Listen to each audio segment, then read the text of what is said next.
Assalamualaikum warahmatullahi wabarakatuh.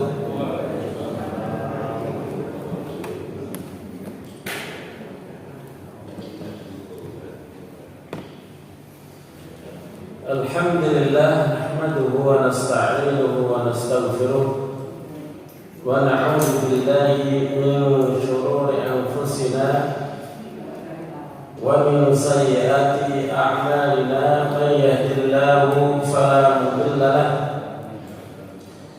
wa man yudlil fala hadiya lahu. Asyhadu an la ilaha illallah wahdahu la syarika lahu wa asyhadu anna Muhammadan 'abduhu wa rasuluhu la nabiyya ba'dahu.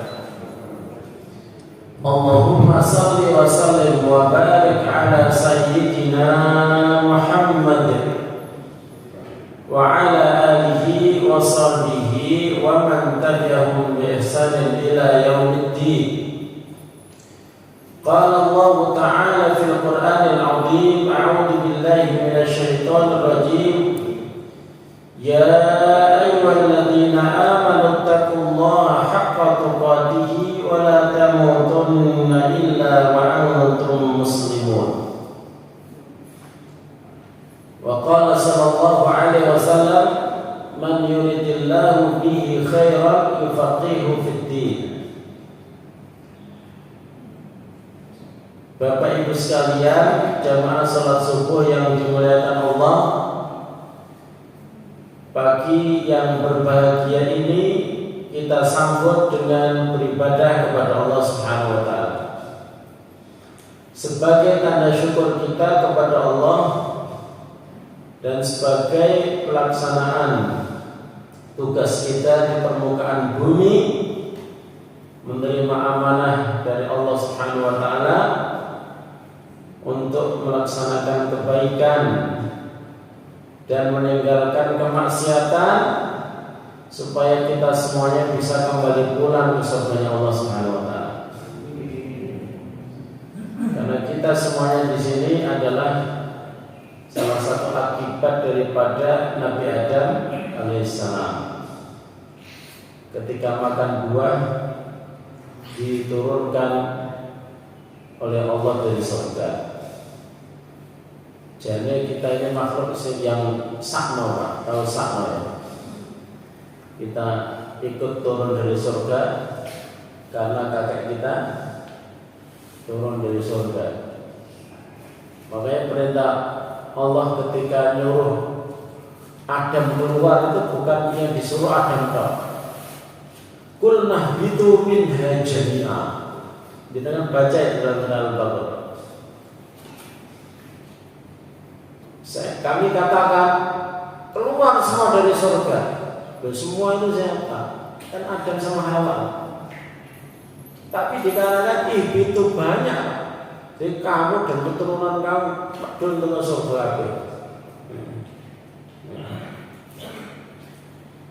Terus apa? Fa imma ya'tiyannakum minni huda. Nanti tak kasih petunjuk lagi. Setelah kamu turun dari surga ada petunjuk. Faman ittaba hudaya fala khaufun 'alaihim wa la hum yahzanun.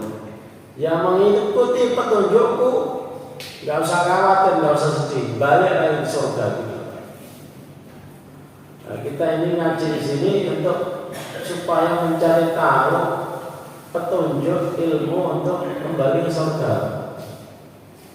Nek mau ya wis gitu ya, Pak. Nek boleh nang surga wis, gak usah ngaji, tidur aja, gak usah ibadah, santai-santai aja. Lah kita ini supaya kita jangan santai Pak di dunia. Santai-santai itu nanti di akhirat. Ditanya Imam Ahmad, mata roha, kapan kita istirahat? Kita istirahat itu kalau kaki kita, kata Imam Ahmad, sudah dipastikan menginjakkan surga. Kalau kita belum sampai surga lagi, jangan santai. Kita ini cari jalan pulang, nggak boleh santai-santai. Nah, makanya salah satu jalan pulangnya harus kita ketahui itu dengan menuntut ilmu ini. Walaupun kita pernah saya dapat materi itu, kita itu kan kadang sombongnya begitu, Pak. Wah, gampang itu materinya. Saya sudah pernah dapat.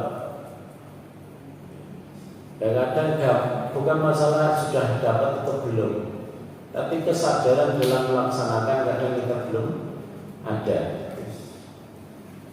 Nah, pada pagi hari ini kita coba untuk sedikit berbicara tentang hukum gerakan dalam sholat. Banyak gerak dalam sholat. Gerakan sholat ya. Ini saya sisipkan. Sebenarnya kita kan belum selesai sampai salam belum ya. Cuma saya selipkan itu supaya kita saling memahami ini gerakan-gerakan di dalam sholat. Kalau jenengan tak tanya, Pak, yang paling banyak bergerak di dalam sholat itu apa?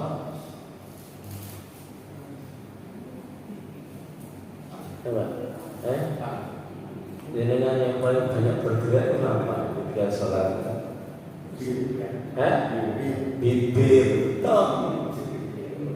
Kalau jenengan sholat bibirnya nggak bergerak nggak sah sholat. Ini tak betul. Loh, gak maco di dalam hati loh. Gak sah sholatnya. Dan orang yang membaca itu bibirnya harus bergerak. Kalau bibirnya tidak bergerak, itu berarti sholat tidak sholat. Masa orang ngomong bibirnya nggak bergerak? Gimana orang? Makanya sholat itu adalah ya. Sholat itu kan, ini saya lupa terjemah, nggak apa-apa ya. Bahasa Arab baik. Sholat itu adalah ibadatun datu aqwalin wa af'alin makhsusatin muftatahatin bitakbir atau muhtatamatun bitakbir wa muftatahatun bitakbir wa muhtatamatun bitaslim. Ibadah yang berisi ucapan, perkataan, omongan. Enggak disebut ngomong kalau enggak menggerakkan bibirnya. Wa af'alin, dan perbuatan-perbuatan maksusah yang tertentu yang diawali dengan takbir, yaitu takbiratul ihram, dan wa muftatamatun bitaslim, yang diakhiri dengan taslim, yaitu salam. Ya. Makanya penting bahwa sholat harus bergerak. Itu sholat itu harus bergerak. Tidak bisa meditasi diam minta nggak ngapa-ngapain. Bergerak itu bisa akbar, yaitu bibir terus bergerak. Wa af'al, badan bergerak. Apakah tangan, apakah badan, semuanya. Maksusoh yang sudah ditentukan. Nggak boleh kita bergerak sembarangan. Ya. Kalau jenengan pelajari sholatnya orang Syiah itu ada gerakan-gerakan yang beda dengan Ahlussunnah wal Jamaah. Ada gerakan-gerakan yang berbeda dengan Ahlussunnah wal Jamaah. Kita tidak sedang membicarakan tentang Syiah, tapi kita membicarakan tentang Ahlussunnah wal Jamaah. Kalau kita Ahlussunnah wal Jamaah, berarti paling tidak sandarannya ya pendapat imam 4 lah, yang sudah disepakati. 4 imam itu adalah 4 imam Ahlussunnah wal Jamaah. Kalau kita pelajari dalam mazhab Syafi'i, gerakan-gerakan yang sifatnya rukun, ya, atau ucapan yang sifatnya rukun itu di total jumlahnya 13.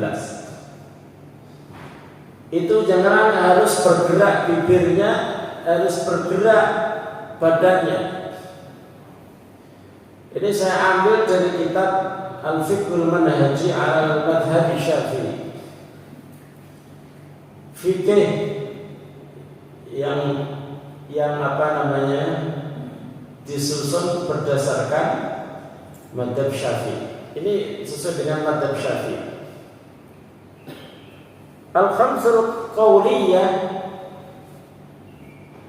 5 bacaan yang jenengan harus gerakkan bibirnya. Pertama adalah takbiratul ihram. Ya. Allahu Akbar. Wa qiraatul Fatihah. Gerakkan bibirnya. Ya. Wa tasyahhud al-akhir. Tasyahud al-akhir, tahiyat akhir. Jangan baca tasyahud dari awal. Ya. At-tahiyatu lillah, lafalnya itu sekitar ada 4 atau 5 berdasarkan riwayat. Tapi yang populer itu ada 2. Ya. Yang populer ada 2 yang dibaca karena ormas besar kita kan 2. Yang dibaca versi teman-teman kita di Nahdliyin dan Muhammadiyah itu sebenarnya disamakan juga boleh ya, karena memang ada hadisnya. Ada yang at-tahiyatu lillah was-salatu was-salawatu thayyibat. Ada tambahan zakiyat dalam riwayat yang lain. Namun jangan sesuai dengan yang sudah dihafal dari kecil, tidak apa-apa. Kemudian wassalatu ala nabi ba'dahu, ya yang disebut dengan salawat Ibrahimiyah itu. Allahumma salli ala Muhammad wa ala ali Muhammad. Kemudian wa taslimatul ula, salam yang pertama, assalamualaikum. Adapun salam yang kedua dalam madhab Syafi'i hukumnya sunnah. Ya, assalamualaikum. Kok buang angin? Udah selesai. Tapi baru asa kok buang angin, batal kabeh. Belum salam yang pertama. Paling pendek assalamualaikum titik. Itu kalau jenengan buang angin sudah selesai, Pak. Tapi baru salamu buang angin, oh berarti batal saat ini dari awal. Yang kedua itu hukumnya sunnah.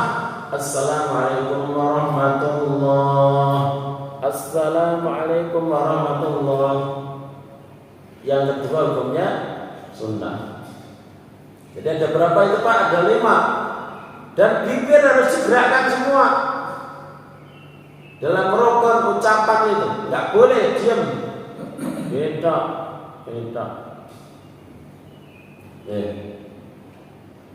Ya Mas sekalian, kemudian yang perbuatan yang tidak dijawabkan cuma 1, dianggap niat itu masuk perbuatan, Pak. Sebenarnya ini amalan hati. Ketika jenengan menghadirkan niat, karena ini madhab Syafi'i ya. Kalau madhab selain Syafi'i, niat itu dikeluarkan. Karena niat itu syarat sholat, bukan rukun sholat. Nah ini rukun sholat dimasukkan. Dalam arti apa? Bahwa ketika membaca takbiratul ihram harus menghadirkan niat di dalam hati. Itu dianggap niat perbuatan hati, Pak. Kemudian waqiyam fil fardhi lil qadir alaihi, berdiri dalam salat fardu bagi yang mampu. Berdiri. Kalau salat sunnah boleh tidak berdiri. Jangan kok capek salat tahiyat sambil duduk, ya masalah. Tapi kalau salat fardu bisa berdiri kok, dilakukan duduk, tidak sah. Kalau jenengan sandar Nah ini kadang ada orang yang sandar sholatnya karena saking kecetet di paling pinggir, sandar sama dinding. Nah itu sandar itu dianggap tidak cukup untuk berdiri. Sandarnya itu kalau diambil sandarnya jatuh atau enggak? Kalau jatuh berarti enggak sah sholatnya. Kalau sholat wajib, makanya bagi orang yang sandar itu mepet tembak itu terus nyandar gitu. Ya kena dikit enggak apa-apa. Seandainya dindingnya enggak ada itu dia bisa tetap berdiri. Ruku wal i'tidal minar ruku, bangkit dari ruku, wasujudul awal wathani, dua sujud setiap rakaat, wal julus baina sajdaini, duduk di antara dua sujud, wal julusul akhir, julus yang terakhir, wa tartib, dan dilakukan secara urut. Semua perbuatan itu harus dilakukan dengan benar, ya, sesuai dengan tuntunan Rasulullah SAW. Para ulama itu memudahkan kita, Pak. Dia tidak sulit. Makanya jangan meremehkan para ulama. Saya ingin menjelaskan sedikit begini, ya, bahwa semangat untuk mengikuti Al-Quran Sunnah itu bagus, tetapi harus pakai wasilah. Wasilahnya itu adalah para ulama, para ustadz yang menjelaskan. Kita nggak akan pernah bisa sholat kalau kita disodori hadis-hadis, Pak.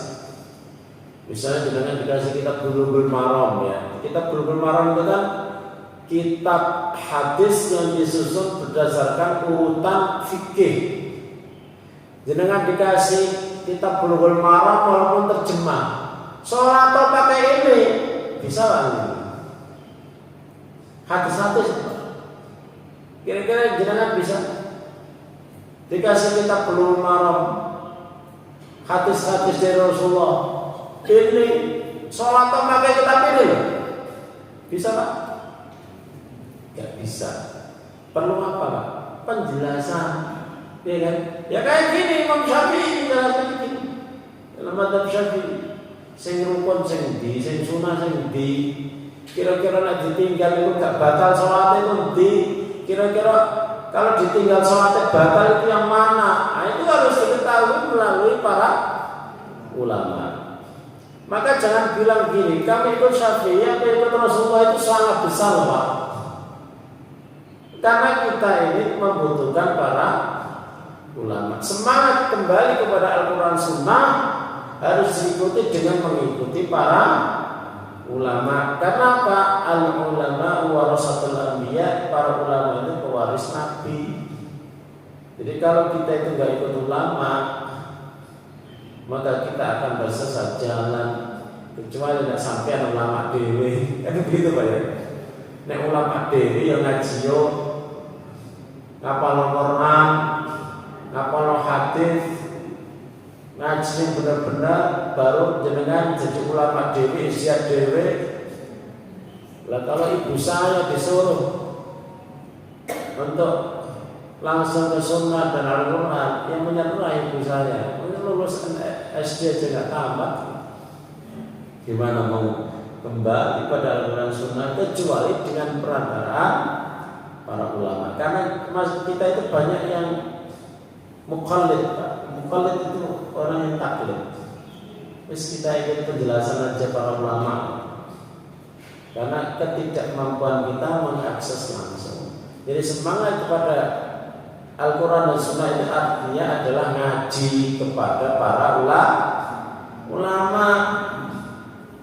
Sok tersesat gak ingkar sunnah. Wes Al-Quran pakai, gak usah sunnah-sunnahan. Akhirnya sunnahnya gak diurusi, ya tersesat jalan dia. Apalagi berbahasa Arab, aduh berat.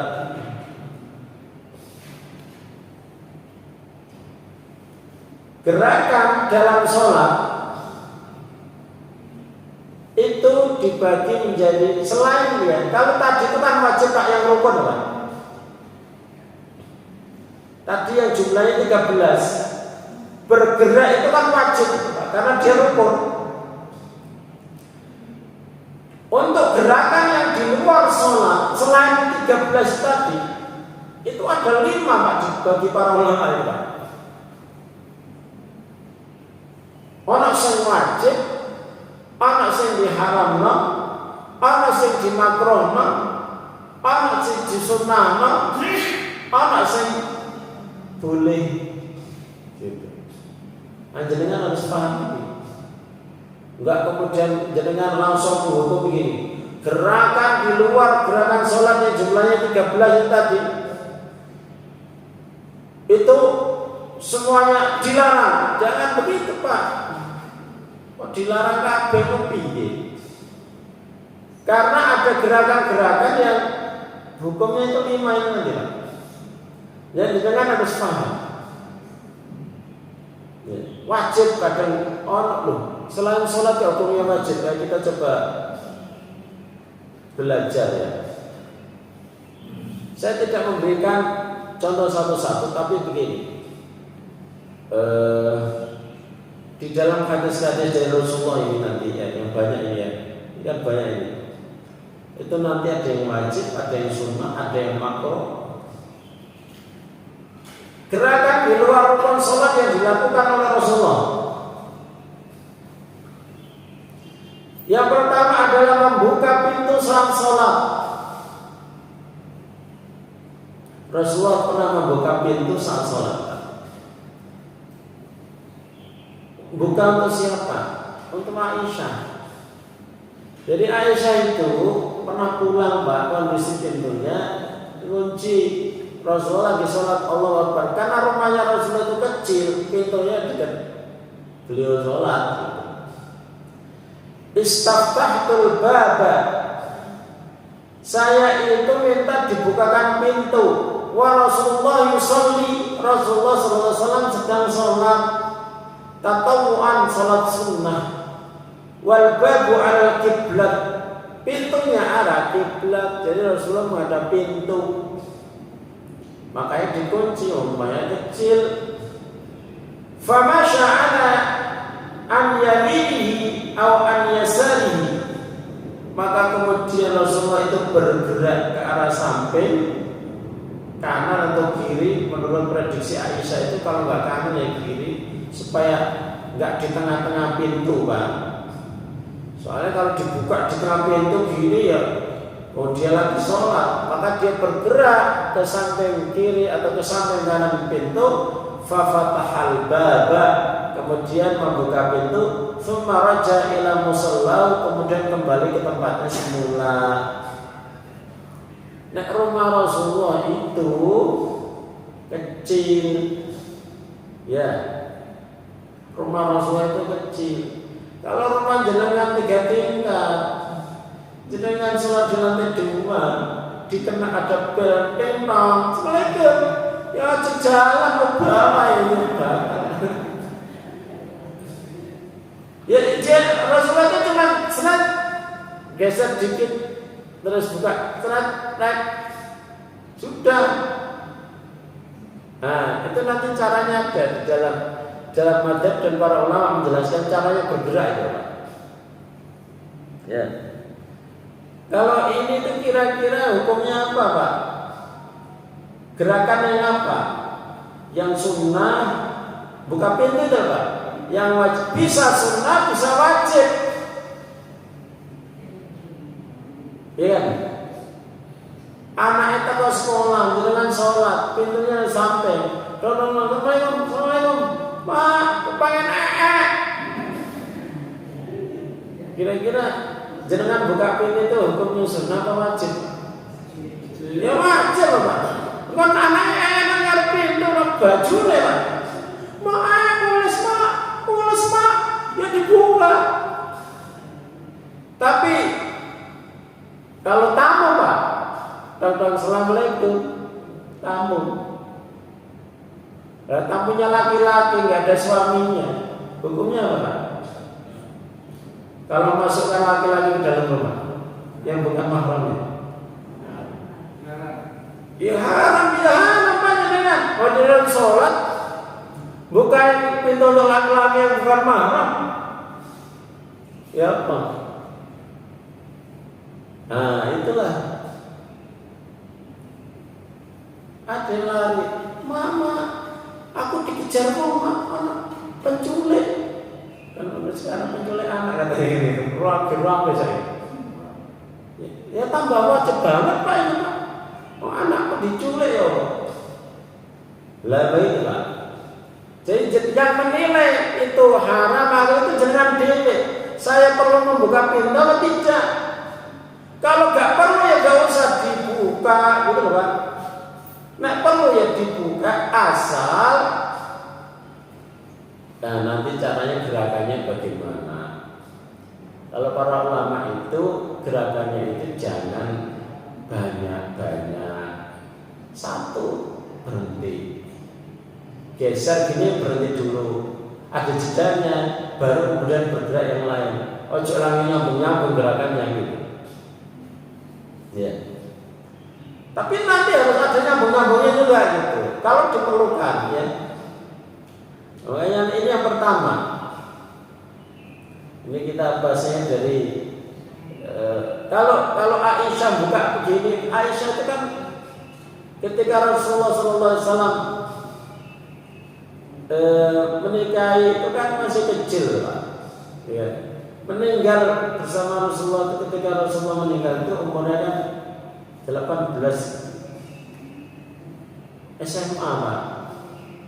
Jadi ketika anak kecil mau masuk rumah itu biasanya kan gedor-gedor bawa anak kecil Pak. Oh, jadi anak jangan gitu. Ini namanya anak-anak ya. Gitu. Kemudian yang kedua adalah melepas sandalnya saat sholat berjamaah. Diriwayatkan Rasulullah SAW sholat bina sedang imami kami data yaumin pada suatu hari. Falamma kana fi ba'di sholati khala'ana laik. Ketika sudah berjalan dia melepas dua sandalnya. Fawada'ahuma an yasari, dia meletakkan di sebelah kiri. Ketika orang-orang falamma ra'an nasu dzalik, ketika orang-orang itu melihat mereka khala'uni alam ikut, wah Rasulullah melepas sandal. Berarti Rasulullah dan para sahabat sedang sholat memakai sandal. Ini di luar masjid tentunya. Kalau di zaman Rasulullah di dalam masjid juga bisa. Karena apa?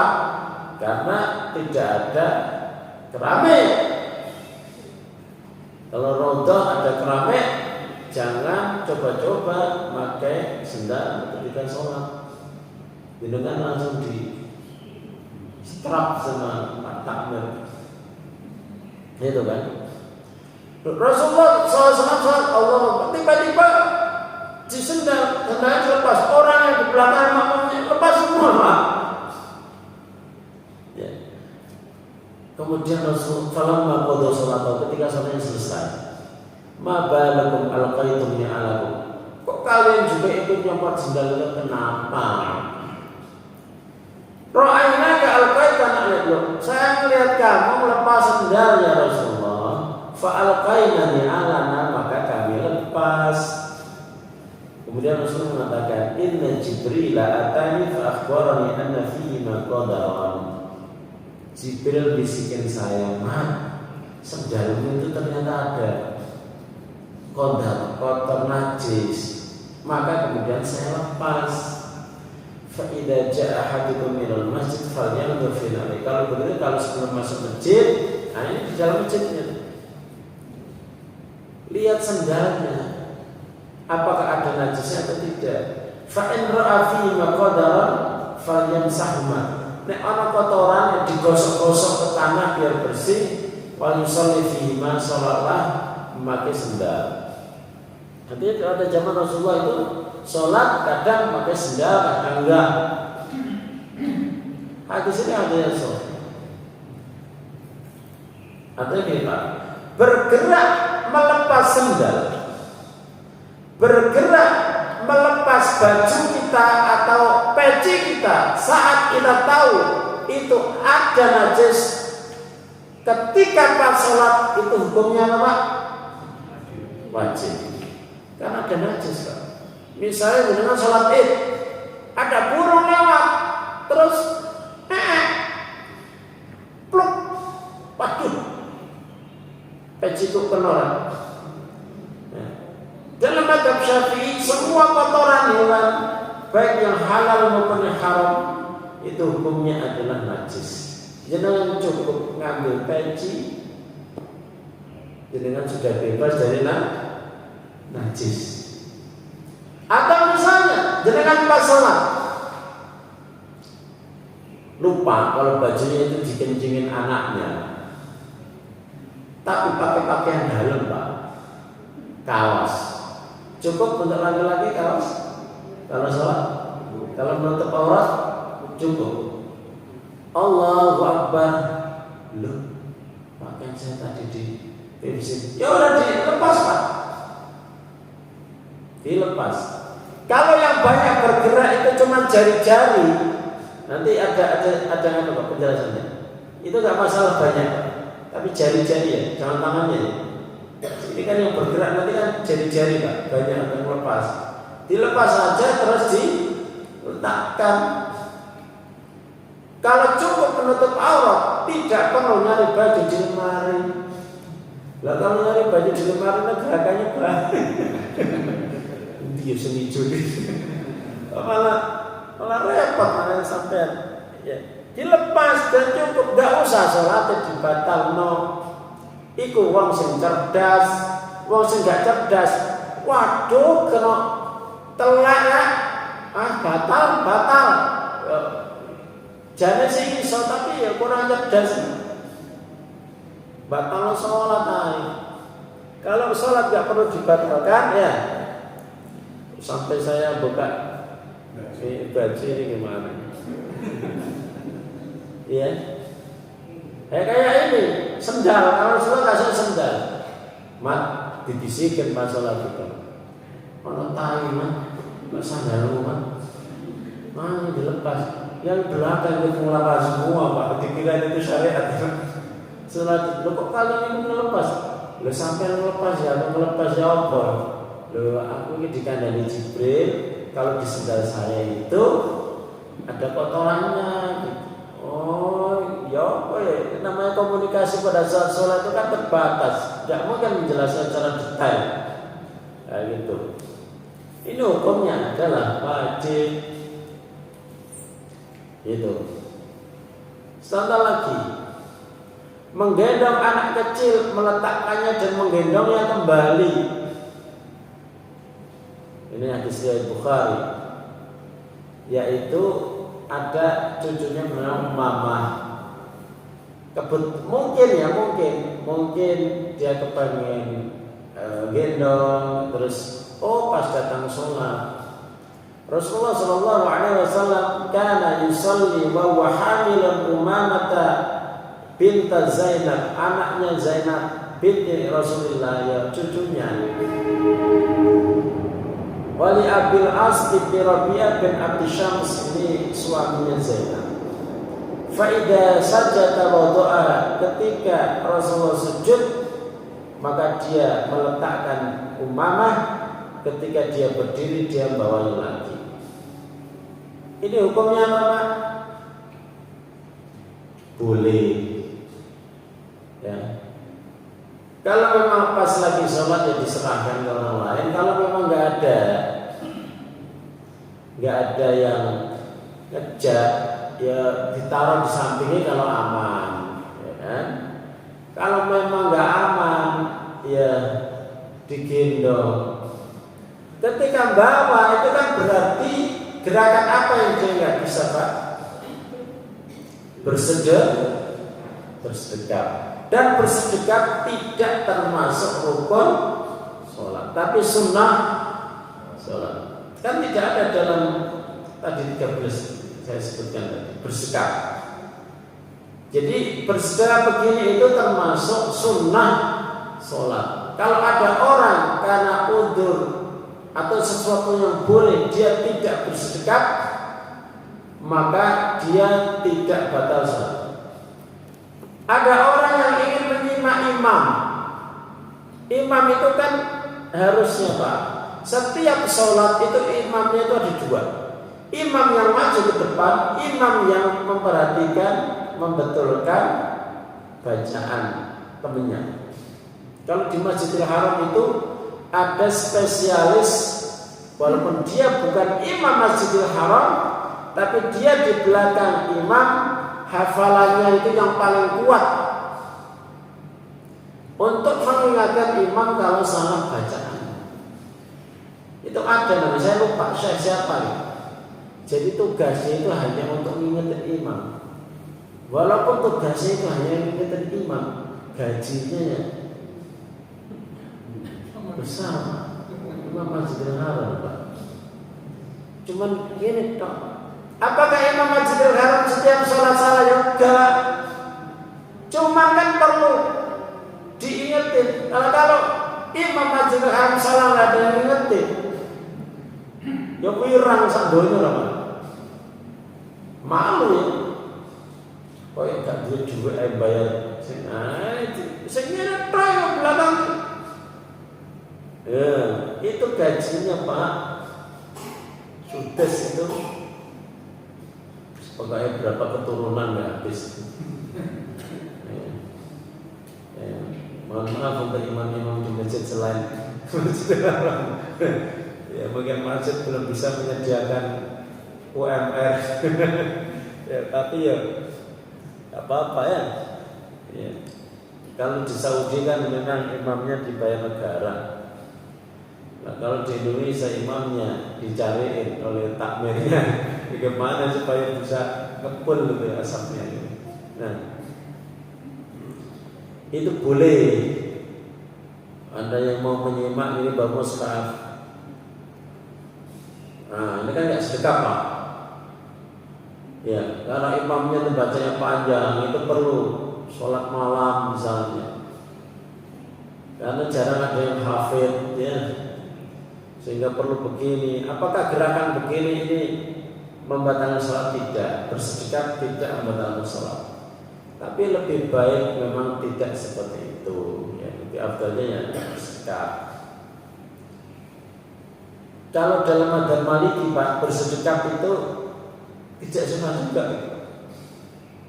Jenengan itu nanti kalau sholatnya ala madzhab Maliki itu sukanya nggak sedekap. Di tangannya gini Pak. Imamnya juga gini. Sudan salah satunya, hafid, tapi sholatnya gini. Alhamdulillahirabbil alamin. Tangannya nggak sedekap gitu Pak. Nah, itu pembahasan nanti lah ya. Tentang masalah bersedekap. Kita sudah bahas kan sebenarnya sedekap itu bagaimana, ada hadisnya. Tapi menurut madzhab Maliki lain lagi. Mungkin hadis yang menjelaskan tentang sedekap itu dianggap bermasalah misalnya, atau bagaimana Allah Ta'ala. Rasulullah SAW menyuruh membunuh ular dan kalajengking saat sholat. Anak Nabi SAW amar biqatlil aswadaini fi sholat, al-aqrab wal hayy. Suruh membunuh Pak.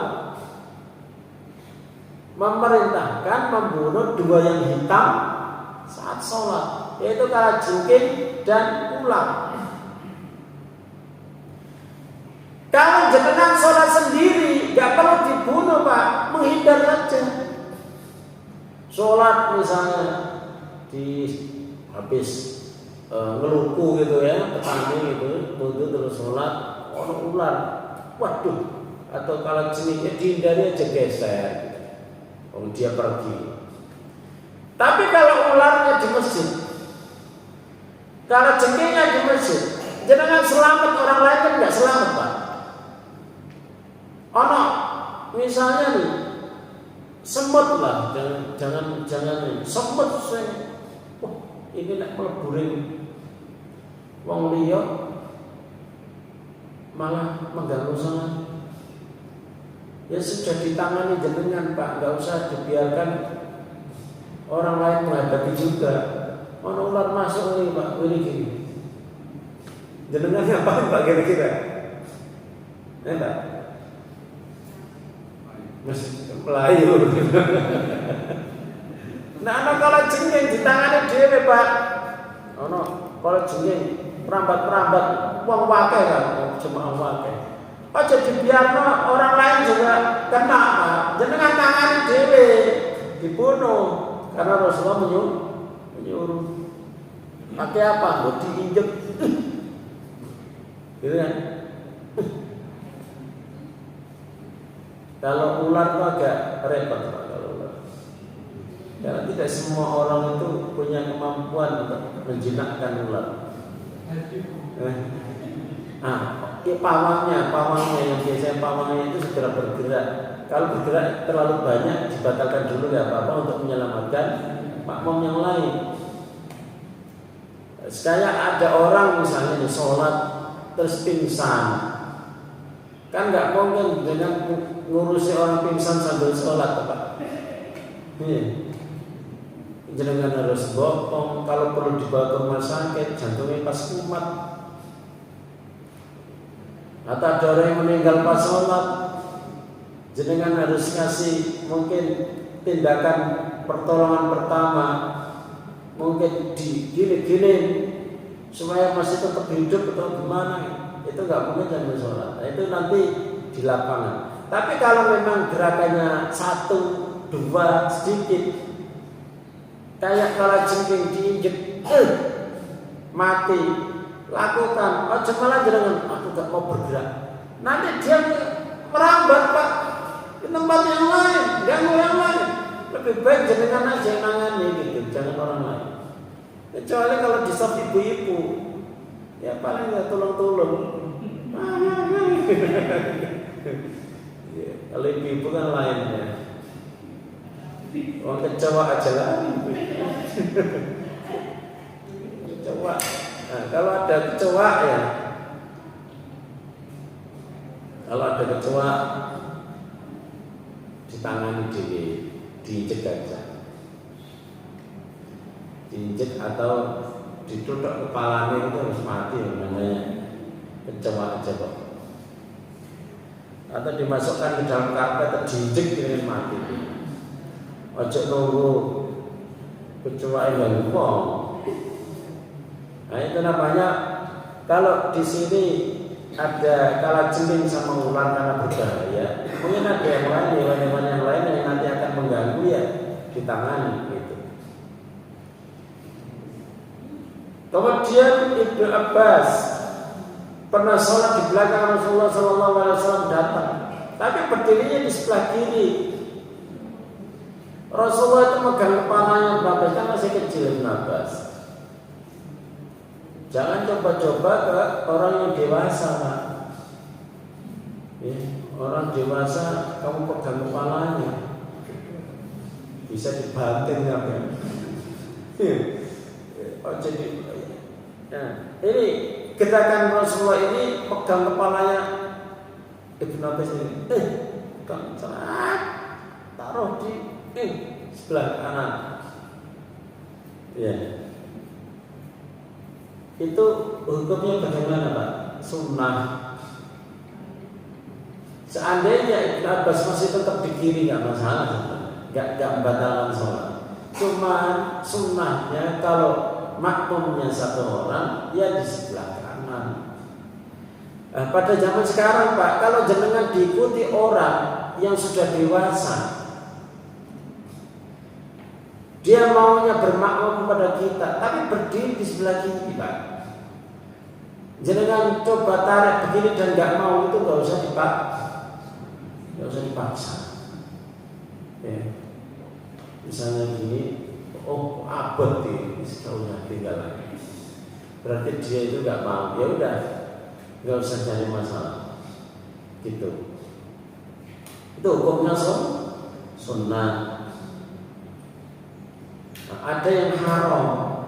Yang haram itu kalau tidak dibutuhkan, macam-macam. Misalnya gini ya, melihat ke atas, nyari opong, ada orang yang nolah-nolah, itu diharamkan. Nah, diharamkan itu bisa sampai membatalkan sholat. Coba kita baca penjelasan dari Imam Nawawi yang terakhir ini ya.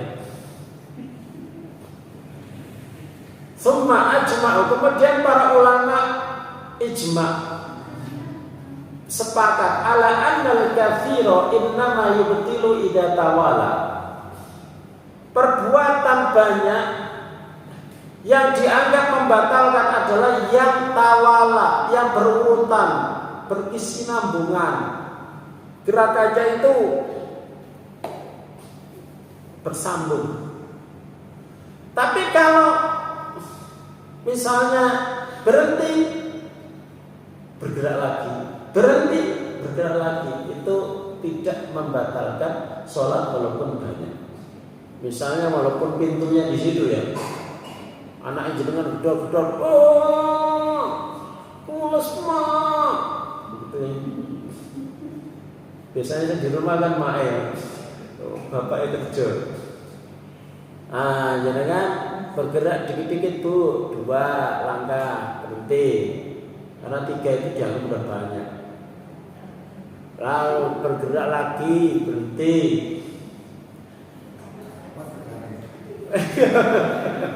Apa tekan? Sudah bentanan ini.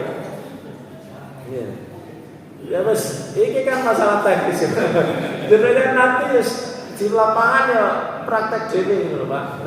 Nek Anda perlu dipraktek, nek gak perlu praktek ya dipraktek. Sambil masak, lupa dimatiin Pak. Gitu kan airnya.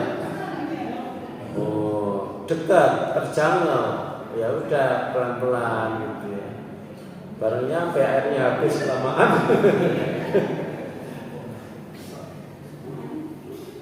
Fa in tafarraqa bi an khata khutwah thumma ba'da zamanin khutam ukhra.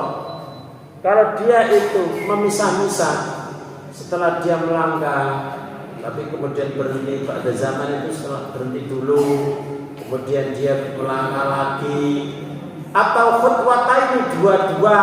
Imam Nawawi ini menjelaskan caranya Pak supaya nggak banyak. 2 langkah berhenti. Bainahuma zaman gitu ya. Setelah itu berhenti. Innahuma qalil. Waqala innahuma qalil itu sedikit, dianggap sedikit.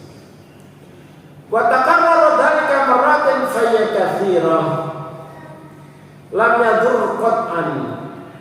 Walaupun berulang-ulang tapi 2 berhenti. 2 berhenti. Walaupun terulang-ulang la yadur qat'an, sama sekali tidak membahayakan sholat. Wa haddut tafriq, ya dikasih bagaimana cara memisahkan antara gerakan-gerakan an yu'adda tsani munqati'an anil awal. Yang penting itu seperti terputus, jangan langsung. Enggak usah 2 langkah berhenti 1 menit, enggak usah itu Pak. Yang penting kalau dilihat itu terputus itu Pak, berhenti. 2 detik, 3 detik lagi. Yang penting orang lihat itu terputus. Itu indi ayatuna bainahuma qadrurukah. Tapi Imam Nawawi menambahkan, kalau menurut saya yang paling aman itu kadar orang rukuk. Maksudnya rukuk itu berapa detik Pak? 2, 3, 4, 5 detik baru ini, karena qadrurukah. Tsummal murad bil fi'la al wahida allati la tubtil, ya. Malam yatafahash fa in afratat kal wasbah. Malam yatafahash, asal jangan berlebihan. Fa in afratat kal wasbah, jika berlebihan ya, seperti wasbah melompat, al fahisyah melompat, abtarat Quran, ya membatalkan. Wa kata qauluhum ats-tsalatsul mutawaliyah tubtil. Juga perkataan mereka bahwa 3 yang berurutan terus itu bisa membatalkan. Fa'ammal harakatul khafifah, gerakan-gerakan ringan, katahril asabi, seperti menggerakkan tangan. Yang saya maksud tadi, kalau yang bergerak itu hanya seperti nyopot baju yang najis tadi loh Pak, itu kan yang bergerak itu kan jarinya. Fi subha, dalam rangka subhan, al-fakka atau garuk-garuk. Kalau yang bergerak itu hanya jarinya, analayatan. Makanya kalau jenengan garuk itu nggak usah begini Pak. Ya, gatalnya di sini ya. Jenengan itu nggak perlu gini, karena ini masih dalam lingkup tangan dan bergeraknya ini banyak menurut Imam Nawawi itu tidak masalah. Maka garuk-garuk gini aja, nggak perlu garuk ini. Itu betul. Nah, jenengan itu kan bergeraknya masih jari-jari itu kan. Maka nggak apa-apa. Yang dianggap itu gerakan tangan. Jangan berurutan banyak 2 kali. Tapi kalau ini banyak boleh. Nah, kata beliau, fal asah la tadurru wa in kathrat mutawaliyah. Yang paling benar adalah kata Imam Nawawi tidak apa-apa walaupun banyak berurutan kalau hanya jari aja. Gitu. Garuk-garuk kok. Ya udah garuk-garuk aja. Yang penting tangannya berhenti. Itu. Ini garuk-garuk apa-apa Pak. Sama garuk-garuk terus ya apa-apa. Cuma sekali lagi bahwa kaidah yang lain Imam Malik itu mengatakan begini. Gerakan banyak memang membatalkan, terutama gerakan yang membuat seakan-akan dia itu enggak sholat. Dihindari aja gerakan yang membuat orang mengira kita itu enggak sholat. Kalau sudah dianggap orang lain enggak sholat, maka batal gerakan-gerakan itu. Jadi itu dari saya ya. Mungkin nanti bisa kita diskusikan. Sudah jam sudah syuruk sebenarnya. Jam 6 kurang. Moga kalau ada diskusi aku boleh hada wa astagfirullahaladzim wa lakum.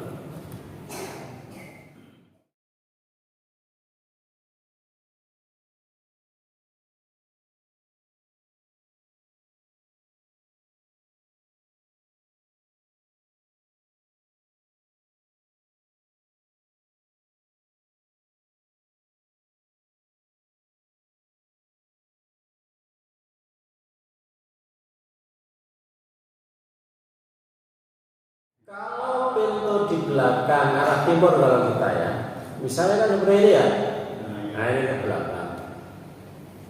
Maka noleh, yang penting badan keseluruhan jangan beralih dari kiblat. Menghadap kiblat itu syarat sah sholat.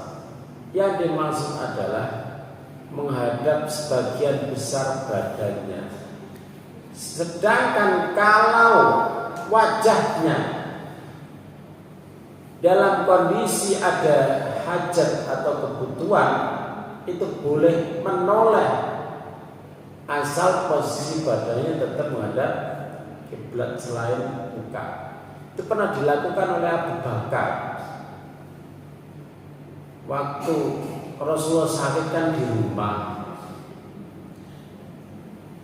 Bilal ada Allahu Akbar, Allahu Akbar sampai selesai mau qomat, Rasulullah nggak datang. Yang datang Abu Bakar. Terus Bilal bilang gini, Abu Bakar kamu yang jadi imam, Rasulullah lagi sakit. Akhirnya dikomati, yang memimpin Abu Bakar. Ketika Abu Bakar menjalankan salat menjadi imam, Rasulullah ada suaranya tek-tek kalau memakai sendal. Terus menengok gini, Rasulullah ada. Akhirnya Abu Bakar mundur, caranya mundur, yang lihat ya mundur menuju tempatnya Rasulullah.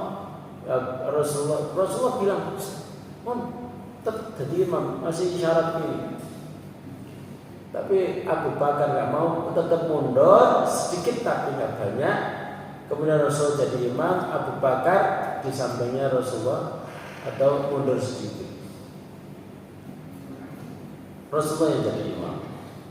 Nah, menolaknya Abu Bakar itu kan tidak menghadap kiblat. Itu kalau dalam rangka kebutuhan tidak menjadi masalah, asal posisi badan jangan sampai. Nah, bukan mundur lagi. Kena aman mundur. Kadang kita mundur kalau terjadi sesuatu seperti bocor, masjid bocor, waduh. Tapi jangan mundur belakang orang makmum lain. Gimana caranya? Yang mungkin ke samping apa ke belakang. Nah, itu melihat ini, oh aman di belakang. Kita tidak terlalu sempit, langsung ke belakang, mundur. Tapi badannya diposisikan sebagian besar menghadap kiblat. Kenapa ini dilakukan? Karena pada waktu berubahnya kiblat dari masjid Al-Aqsa ke Masjidil Haram, yang ngasih pengumuman itu melalui suara. Kiblat berubah ke Masjidil Haram. Langsung mereka itu bergerak badannya menghadap, menyesuaikan ke Masjidil Haram pas pada saat sholat. Artinya bahwa kalau kita tahu bahwa kita salah kiblat, segera bergerak. Yang penting seluruh badannya itu bergerak. Kalau ada kebutuhan yang nola itu hanya kepalanya aja, badannya tidak masalah. Itu. Yang lain? Ibu-ibu kok sudah kresek ini? Ini ada sesuatu. Ada yang kalau nggak kita tutup sudah siang. Kita tutup dengan membaca doa kafaratul majlis. Subhanallahumma wa bihamdika asyhadu an la ilaha illa anta astaghfiruka wa atubu ilaik. Assalamualaikum warahmatullahi wabarakatuh.